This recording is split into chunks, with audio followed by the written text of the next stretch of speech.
Once upon a time, there was a kind king and queen who had 12 beautiful daughters. The queen was a magnificent dancer, and she shared her special talent with all her children. The princesses followed in their mother's footsteps and loved to dance, especially Princess Genevieve. When the queen passed away, the king was very sad. He raised his daughters as best as he could, but he needed help. "I love them," the king said, "but at times I don't understand them. If only their mother were here."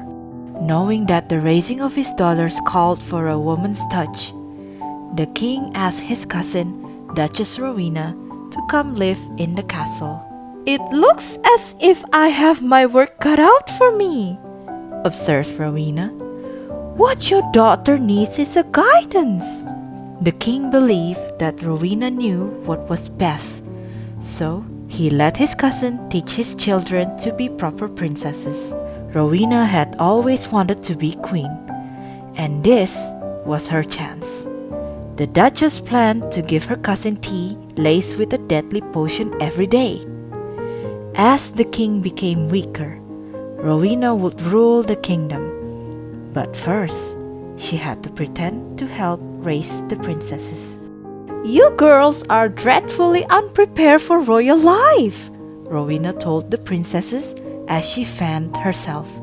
She replaced the sisters' beautiful gown with drab gray dresses, took all the colorful decoration out of their bedroom, and even forbade them to dance. "But the triplets' 5th birthdays today," Genevieve said. "We always dance on our birthdays. Mother made it family tradition." "There will be no celebrating until you know how to act like royalty," Rowena declared as she whirled out of the room. The triplets were very upset, but their sister had a surprise for them. "When we turned 5, Mother gave each us a copy of her favorite story, The Dancing Princesses," said Genevieve. "She had one made for each of us with our favorite flower on the cover." Janessa, Kathleen, and Lacey were thrilled with their books. They listened closely as Genevieve read the story about a princess who danced on a special stone, revealing a magical world filled with silver and gold trees, jeweled flowers, and beautiful music. "Oh, I wish we could find that enchanted land," Lacey, the littlest princess, said.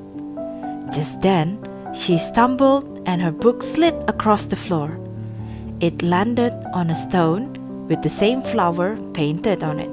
"Girls, quick!" exclaimed Genevieve. "Get your books and see if you can match the flower on your book to the stone." The princesses compared their books to different stones and soon found 12 perfect matches. "The stones are just like the ones in Mother's story," Courtney exclaimed. "And in the story, the princess danced from stone to stone to find the magical world," Genevieve added. As she gracefully leaped from one stone to another, a beautiful chime sounded. But when Genevieve reached the last stone, nothing happened. "Wait," said Courtney. "Remember, the princess in the story twirled 3 times on the last stone." Thrice Genevieve twirled, and suddenly the stone sank down, revealing a set of stairs and a doorway glowing with magical light. Together, the sisters walked down the stairs into the most beautiful world they had ever seen. A golden boat rested on a glimmering lake. Across the water stood silver and gold trees and beautiful jeweled flowers surrounding a golden pavilion with musical instruments. The princesses climbed into the boat and crossed the lake. When they reached the magical pavilion, they started to dance. "I wish we had some music," Genevieve said. No sooner had she uttered those words than a diamond flower opened and sprinkled magical dust on the instrument in the pavilion, and they began to play. "It's amazing!" Genevieve exclaimed as she and her sister leaped and twirled to the music. Ouch! Lacey cried as she tripped and scraped her knees. I'm always doing things like this. Why can't I be good at something? You probably don't remember this, Genevieve said gently to her sister. But Mother always told us, big or small, there's a difference only you can make. The princess dipped her handkerchief in the sparkling lake and dabbed Lacey's cut. To the girls' astonishment, the scrape disappeared before their eyes. The princesses danced well into the night. It must be late, Genevieve said when she noticed that the triplets were sleeping. And I've worn my shoes. Her sisters laughed as they realized that they had worn out their shoes too. We'd better get home before Rowena's found out we're gone, Ashlyn said. The princesses hated to leave, but they quickly sailed back and hurried up to their bedroom. The next morning, all 12 princesses were so tired that they had trouble staying awake. Rowena was getting very suspicious when Derek, the royal cobbler, arrived. Genevieve shows Derek the 12 steps she had danced the night before and twirled 3 times in front of him. It looks like someone been having a good time, Derek said as he oiled and mended the princess's worn shoes. We did, Genevieve whispered, but I don't trust Rowena. Will you find out what she's up to? I'll do my best, the cobbler promised. He secretly loved Princess Genevieve. Meanwhile, Rowena's pet monkey, Brutus, found a pair of princesses' worn dancing shoes and brought them to the Duchess. They've met Prince and danced the night away, Rowena exclaimed. If the princess marry, my plans to be queen are ruined. We've got to stop them. That night, Rowena ordered her henchman, Desmond, to guard the princess's bedroom door and make sure they didn't leave. But as soon as Desmond fell asleep, Genevieve danced across the special stones. At the Golden Pavilion, the sister wished for ballet music and ballerina dresses. Magically, the flower granted the princess' wishes. The girls laughed and danced all night until the sole of their shoes were worn through again. The next morning, Desmond told Rowena that no one had gone into or come out of the princess's bedroom. But when Rowena and Brutus entered, they found more worn dancing shoes. Where were you dancing last night? Rowena snarled. The sister told Rowena the truth, but the Duchess didn't believe them. For lying, you shall clean the courtyard until it's spotless. All day long, the princesses scrubbed and scrubbed. They wished their father would realize how mean Rowena was. But Rowena's poison tea was starting to work.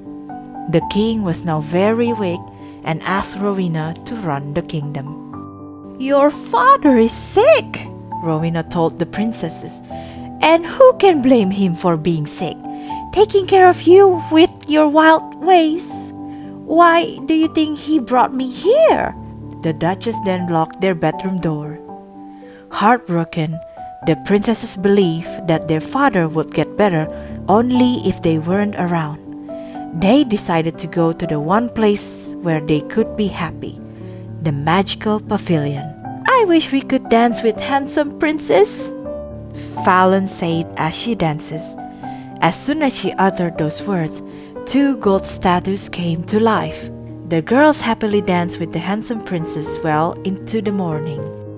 Meanwhile, Derek discovered that Rowena had stolen the queen's silver goblet to buy potions. When Derek arrived to give Princess Genevieve the news, Rowena told the cobbler that the girls had run away. Derek didn't believe Rowena. He secretly climbed up to the princess's empty bedroom. There, Derek noticed his shoe oil on certain stones in the bedroom floor. Remembering the dance step Princess Genevieve had shown him, Derek stepped on those stones. As he reached the last stone, he turned around 3 times. Magically, the stone sank down and he followed the staircase into the enchanted world. Derek soon found Princess Genevieve. He told her about Rowena's treachery and that she was now queen. Rowena may not think we're proper princesses, but we are princesses, said Genevieve. We can't turn our backs when things get difficult. Papa needs us. Her sister agreed, and they hurried back to cross the glittering lake. Back in the princess's bedroom, Brutus had spied the cobbler descending the staircase. He shared his discovery with Rowena, and they entered the magical world. I wish I could see what's going on over there, Rowena said as she took out a pair of glasses. Instantly, one of the jeweled flowers sprinkled magic dust on Rowena's glasses, and they transferred into a spyglass. The Duchess came up with a wicked plan. She told Brutus to pick some of the magic flowers, then the evil duo quickly climbed back to the princess's bedroom. Rowena commanded Desmond to smash all the magic stones. Down in the enchanted kingdom, the magical staircase suddenly disappeared. The princesses and Derek were trapped. Luckily, Genevieve remembered the magic flowers. I wish to know the way out, she said. At once, the jeweled flowers sprinkled magic dust on certain stones. Genevieve danced on the stone, but nothing happened. Let's try it together, Derek said. May I have this dance? As Genevieve and Derek danced across the stones together, a staircase appeared, letting them escape. Derek and the princesses raced towards the palace. But how could they stop Rowena now that she was queen? We still have something Rowena doesn't, Genevieve reminded her sister. We have the power of 12. While some of her sisters raced to get a doctor, Genevieve and Derek searched for the Duchess.